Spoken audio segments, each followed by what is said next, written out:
Welcome to your4state.com's Medical Corner. I'm Lynn Lawson. Right now we're joined by Dr. Dan Michaels of the Reconstructive Foot and Ankle Institute, and he's our specialist on foot and ankle conditions. Nice to have you, Dr. Michaels. Thank you, Lynn. And our first question for you, what are Tailors bunions? Okay, so Tailors bunions are bunions on the fifth toe.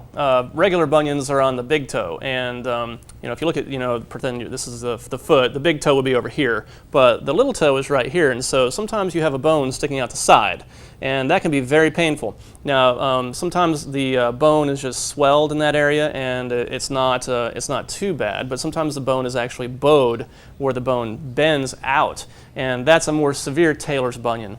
I guess we call them Tailors bunions or bunionettes. Tailors back 100 years ago would sew, and they would cross their legs, and the outside part of the leg would be on the other leg, and so there would be a bone or a bursa developing in this area. So that's why I got the term Tailor attached to it, or it's also called a bunionette. But it's just swelling of the head of your fifth metatarsal bone on the outside part of your foot by your little toe.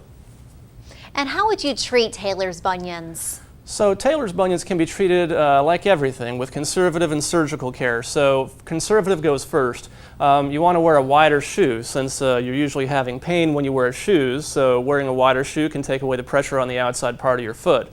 Also using a custom orthotic device that would go inside your shoe that could take the pressure off the fifth metatarsal head, which is the bone right next to your little toe. That can help take away some of the pain as well. Padding the shoe or stretching the shoe on the outside part can also help. If that doesn't work and you're not getting the relief necessary or that you desire, then surgery may be indicated. And there are two types. One, where you just shave down the bump, and the other where you change the angle of the bone by surgically breaking the bone and putting a screw in to hold it in place. That's usually, in this case, the better option because you get a better result that way. Shaving down the bone only may not really work. But again, most times conservative care can heal this before you have to go to surgery. So surgery, again, is a last resort, and you don't necessarily have to have that unless nothing else works. Thanks so much, Dr. Michaels. Again, that was Dr. Dan Michaels of the Reconstructive Foot and Ankle Institute. And don't forget, you can find more information on foot and ankle conditions only here on your4state.com.